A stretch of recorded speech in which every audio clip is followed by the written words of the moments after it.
This lift station is critical. It not only gets gravity feed, but the 2 other pump stations pump into it, including a school.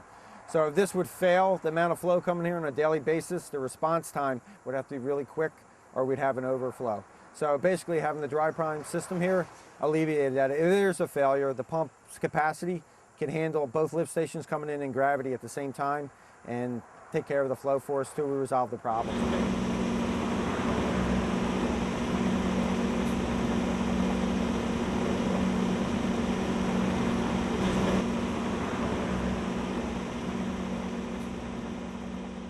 My name's Dan Irvin. I'm the superintendent of Warwick Water and Sewer Authority, and we're at the Valley Road Pump Station in Warwick, PA.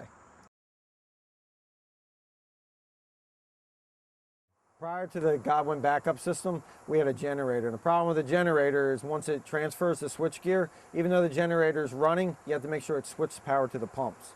So having the Godwin and the pump attached resolved that problem.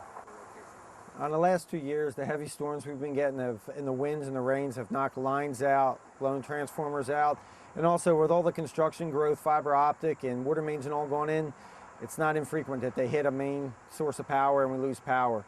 Losing power, the generator used to come on and I'd have to have a guy come out and double check, and when it transferred back, I'd have to have a guy here. Now with the Dri-Prime system, if we lose power, unless I get a high level, which means the Godwin didn't come on, I don't have to worry about it. They come out the next day, check it, make sure everything's all right. As long as there's fuel in it, we're good to go.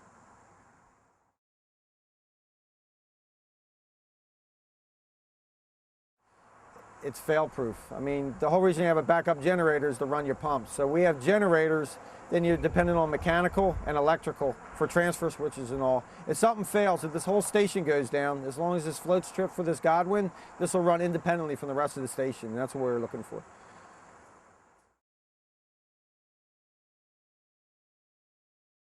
We set the Dri-Prime up system a little different than most people. We have a multi-troder and a pressure transducer in there, and what they do is it runs under normal operations. What happens is they fail, we have the Godwin float set to turn the Dri-Prime system on about a foot above that. If it does come on, we don't have it tied in the dialer to let us know it came on. It does its job, it comes on, it pumps down. The next day when a guy comes out, he'll see that it came on.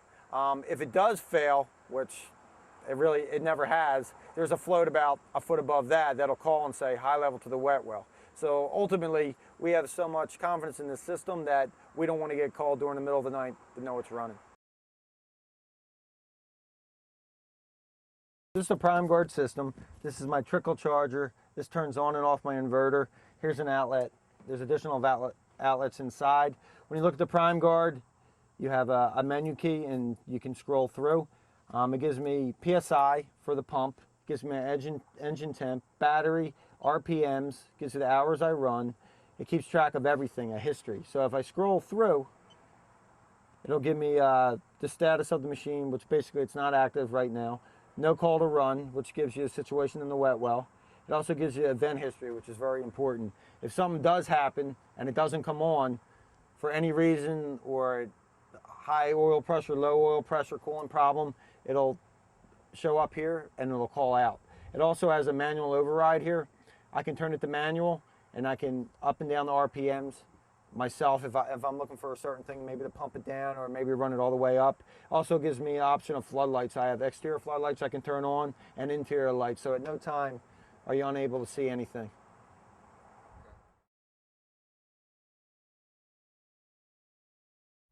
This lift station, we're located in Pennsylvania. The winters are, sometimes they're worse, sometimes they're a little milder, but to prevent freezing from the discharge, there's actually a heat trace that goes into the inverter.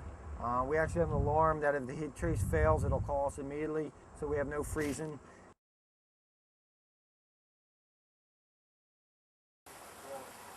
As you can see, this wet well is extremely clean considering that we have 2 lift stations pumping into here and a gravity feeding it.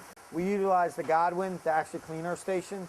The pipe's located about a foot off the bottom of the wet well. What we do is we shut the pumps down, close the gate valves, and we run the Godwin solely. As it runs and pumps it down, the guys take a power washer, the power wash the sides off and get rid of all the debris. Since it's been in operation, we haven't used a vac truck. We used to use a vac truck monthly out here, and not using it, it really saves in cost.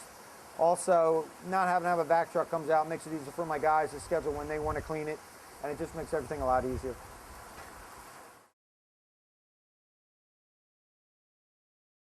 We have 13 lift stations in total. 2 at this time have the Godwin pumps. When they get redone in the future, we're actually looking forward to putting the Godwin pumps there and getting rid of the generators, because it resolves all the problems that we've had in the past with generator problems.